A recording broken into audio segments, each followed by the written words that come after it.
A stranger may loan you $5. An associate may loan you 10.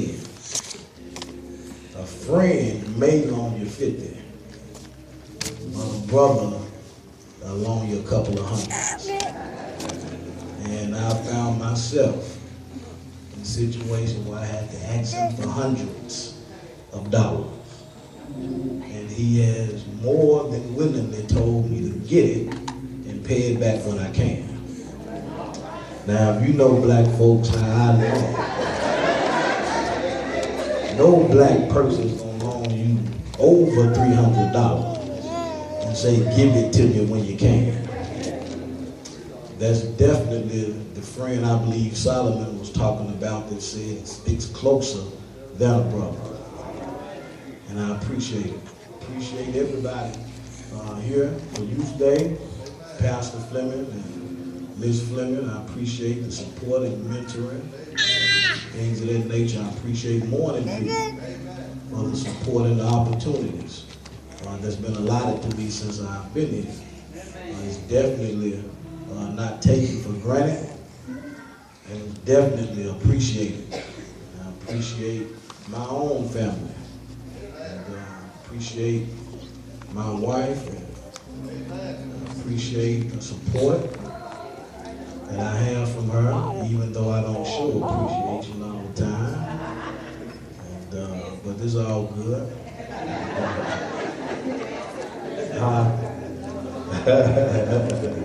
I got a little more time to live, so I bow up bologna sandwiches. Appreciate my mother, mother-in-laws, everybody. I appreciate you.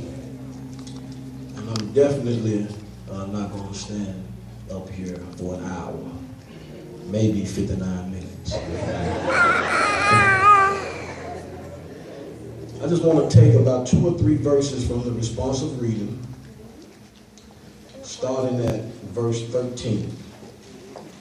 For you created my inmost being. You knit me together in my mother's womb. I praise you because I am fearfully and wonderfully made. Your works are wonderful. Then I want to read the last part of verse 15. Well, I'll just read all of verse 15. My friend was not hidden from you when I was made in the secret place, when I was woven together in the depths of the earth. And 16. Your eyes saw my unformed body. All the days ordained for me were written in your book before one of them came to be. I just want to use for a topic a created and ordained purpose. E.J. Young best put it this way, that the 139th Psalm is attributed to King David, who wrote this to the chief musician. This psalm is one of the grandest of all the psalms, for it brings us face to face with the majesty and power of God. Immediately it exalts God as all-knowing and ever-present, and clearly shows that all of man's life is in God's hand. The psalm was written by King David for the sake of modern times and the sake of a generation and an age of nicknaming. We're going to substitute King David for the name Lil D. For it was when David was a young man that when God was looking for a king to replace King Saul, he sent Samuel to anoint Lil D, soon to be King David. And when Saul approached David's house, or Jesse's house, which is David's father, you have to understand that when he got there, they was preparing to eat. And so Saul went to Jesse and said, God told me to come here to anoint the next king. So he went through all of the songs. Songs big and stocky, real muscular and real fine looking, I guess. And Saul said, surely this is him. And God said, no, that's not him. For the person I'm looking for is not about outer appearance. I'm not about looking for somebody big, tall, dark, and lovely and handsome. I'm looking for somebody whose heart is in the right place. And so he kept on looking. He went through all the other sons and he said, do you have any more? Because I haven't found the next king. And so he said, there's one back there tending to the sheep. Young people, I want you to get this now. While they're preparing to eat, David is back there tending to the sheep. And so he said, bring him here. And the Bible said David was a ruddy red man, a little young fella, out there tending to the sheep while they're preparing to eat. I believe if David could have fast forward to 2014, I believe David, instead of tending to sheep while they were eating dinner, I believe David would have put the Xbox down and read a little book.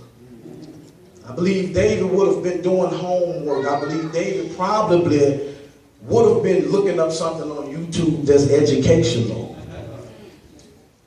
Not that the family was eating was a wrong thing. You're supposed to eat. But sometimes it's about making a choice that's best rather than better. Sometimes it's about making a choice directed towards your knowledge and your purpose of your purpose rather than just doing something that's continually the same thing every day. I'm pretty sure David said, well, we eat dinner every day. I don't mind putting a little extra time in with the sheep. I don't mind putting a little extra time in studying if he was in our time. I don't mind putting a little pause on the Xbox to till my mind and to till my spirit. That means to work it, cultivate it, make it useful. So Samuel came, and once David got to Samuel, God said, this is the next king. Young people, if you stay down a path, you may not know your purpose. But as long as you understand the fact that I'm created for a purpose, I may not know exactly what it is right now. But I'm going to stay down a path of doing what's right until God gives me clarity of what that purpose is. This is why I don't knock young people for saying and changing their mind for saying, I want to be a doctor one week. I want to be a lawyer the next week. I want to be a nurse the next week. I want to be a teacher the next week. At least you are in the path of saying, I'm created for something.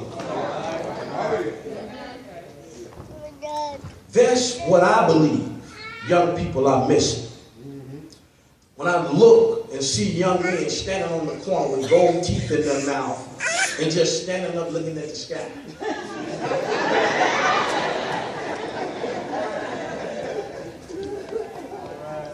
That's not what God created you for. I don't mind it.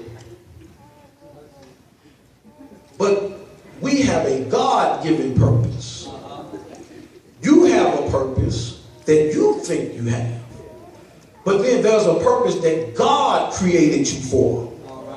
The purpose that'll take you until the day you leave here. That's the purpose we have to tap into that'll keep us out of trouble. That's the purpose you have to tap into that will give you the energy and the courage to say, I understand these 20 are going this way, but I'm going this way because I don't know what's that way. But at least I know if I keep straight, there's a door waiting on me to be open. I don't know what's behind it, but the door reads God. And anything that God has and any door that God opens is guaranteed to be good. And it's guaranteed to help you develop your purpose. This is why so many young men find a makeup purpose in sleeping around. This is why so many young ladies settle for an at least man. At least he got good hair. At least he made a D. He didn't make an F. At least he's on the basketball team. At least he's on the football team. But what he's not telling you is that what comes with the football team is cheerleaders. Or what comes with that is an ever-searching pull towards him to have his ego fed.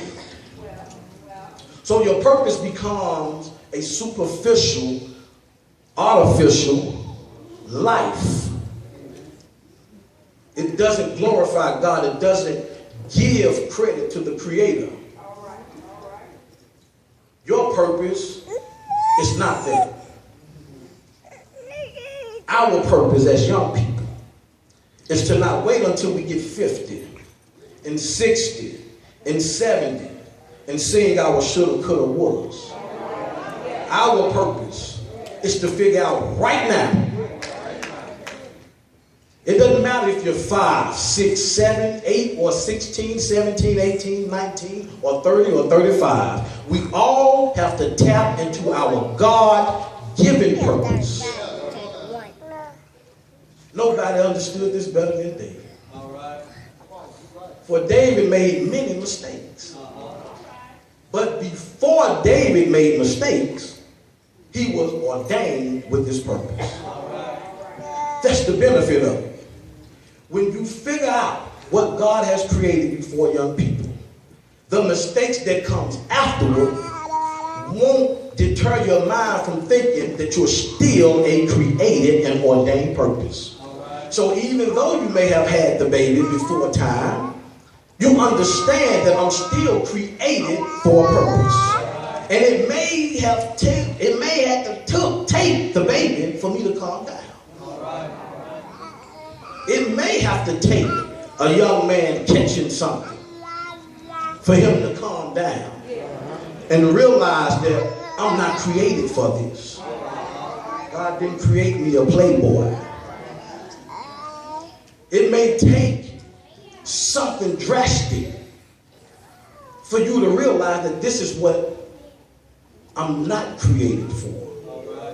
But the purpose of this message is to get you to understand that it shouldn't have to take you all the days of your life in this one life to live to end up in a general hospital or to call Olivia Pope to get you out of a scandal. For you to realize your purpose. It shouldn't have to take a journey of ups and downs unnecessarily.